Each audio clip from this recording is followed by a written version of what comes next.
கொடுக்க துவங்குங்கள். ஒரு பழத்தை எடுத்துக்கொண்டால் முழுவதும் பழமாக இருப்பதில்லை.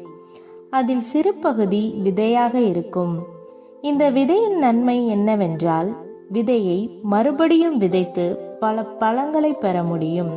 அதே போலத்தான் உங்கள் பணம் முழுவதும் உங்கள் குடும்பத்திற்கும் உங்களுக்குமானதல்ல.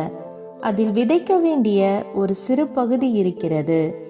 நீங்கள் ஏழைகளுக்கு, முதியோர்களுக்கு, விதவைகளுக்கு, அனாதைகளுக்கு, ஆதரவற்றவர்களுக்கு விதைக்கும் போது உங்கள் பணமும் பெருகும்.